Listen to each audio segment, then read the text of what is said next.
Hey guys, it's Jenny here, and today I am filming my March TBR for you guys before my February wrap-up, simply because I feel like I'm going to end up reading in February right up to the very last second of February, so I figured why not film my March TBR when I can.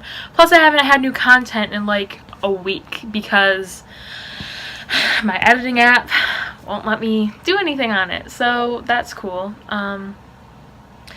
But yes, I have quite a lengthy TBR, if I'm being honest, but I've been doing pretty good on reading, so without further ado, we will just get into it. Okay guys, so the first book that I want to finish up in March is Red Queen by Victoria Aveyard.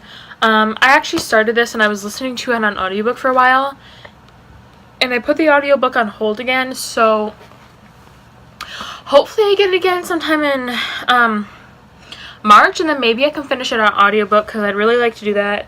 I'm currently already on page 185, and there's only 383.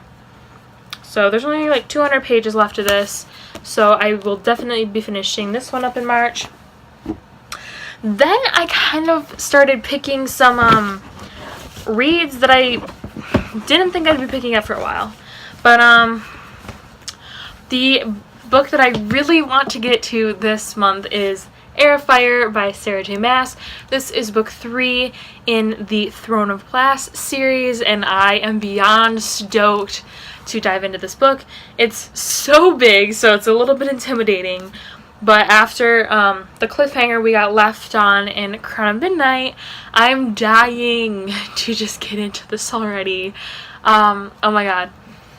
If you guys haven't picked up Throne of Glass or anything by Sarah J. Maas in general, what are you doing?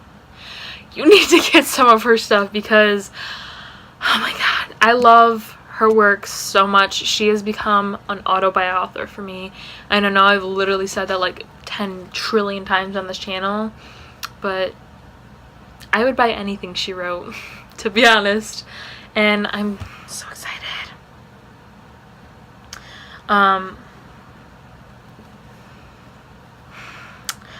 I was kind of like, I don't think this map was in the last book. I don't know, but I accidentally spoiled Crown of Midnight for myself when I was trying to find the page count, and the last sentence in the book actually has the biggest reveal in the whole like book of Crown of Midnight, and I was spoiled, and I literally cried because I was so upset about the spoiler. So I'm not making that mistake again, especially since that one's such a big book.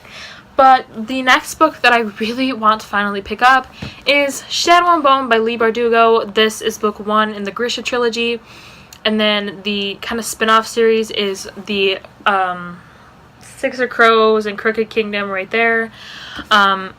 I just really want to get into the series. Everybody loves Leigh Bardugo just like they love Sarah J. Maas, and you know, I was really unsure about getting into Sarah J. Maas too, but now she's like one of my favorite authors, if not my favorite author. So like I really want to give Leigh Bardugo a try. The only thing that's kind of making me iffy about this series is like the political aspect this seems to be taking. But everybody who has read the series loves it, that I've seen so far. So I really want to get into this. I haven't been going too into depth about these because a lot of them are sequels, and a lot of them I just have restated so many times on this channel that I really don't think you guys want to hear me talk again about what all these books are about. But just to make it harder on myself, I will link all of these down below, probably through Goodreads, because I'm going to be adding all of these to my want to read list.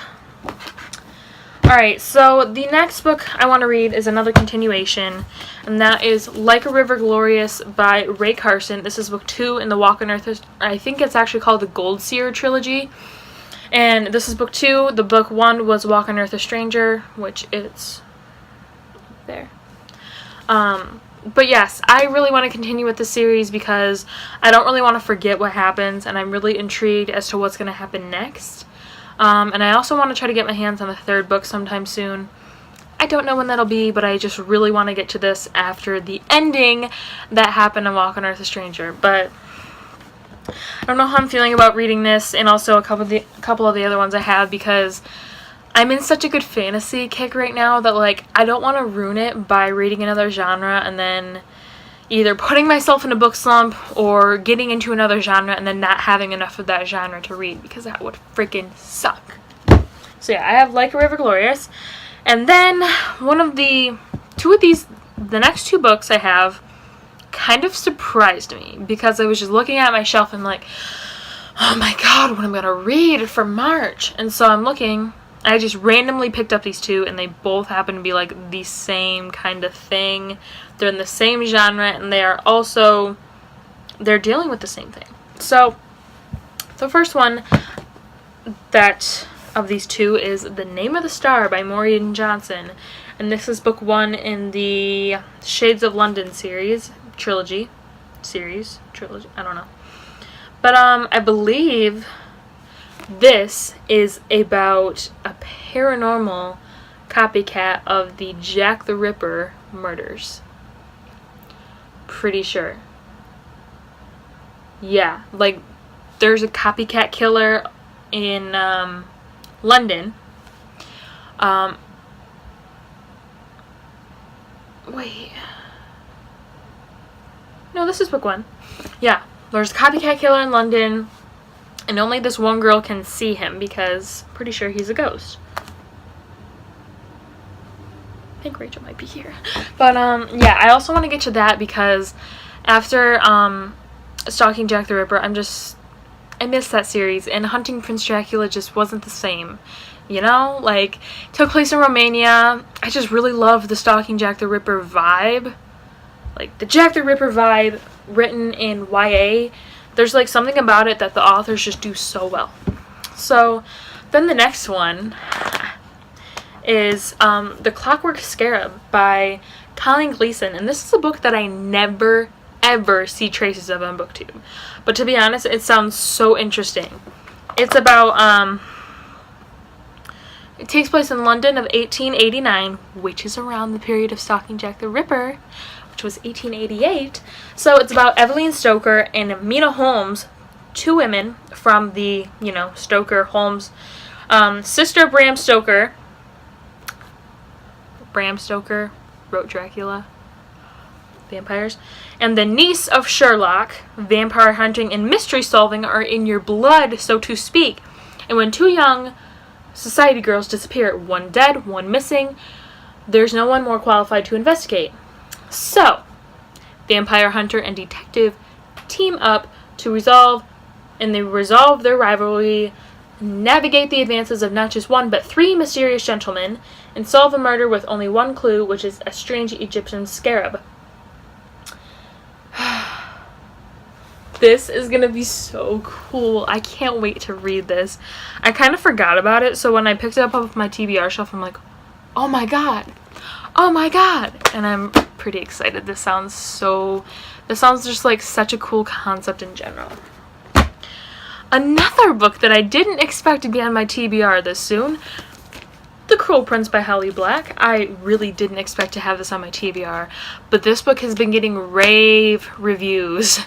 I actually didn't expect to be picking this book up in the first place, like buying it, but here we are, it being on my TBR a couple weeks after I bought it, which is something that I really hate doing. I hate picking up a book as soon as I've gotten it, unless it's like a sequel that I've been waiting for. So this was kind of strange for me, but everybody's been raving about this book. Everybody's urging me to pick it up.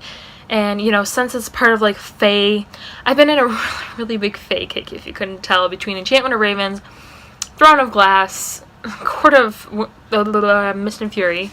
I figured, hey, why not try another one? Because I can't just keep reading Court of Thorns and Roses forever, which I'm gonna do it anyway, but I figured, hey, let's get some new content in here, so I'm going to be picking up Cruel Prince by Holly Black. I actually still don't really know what this is about. All I know is that it's about Fae, and Holly Black is notorious for writing phenomenal Fae stories.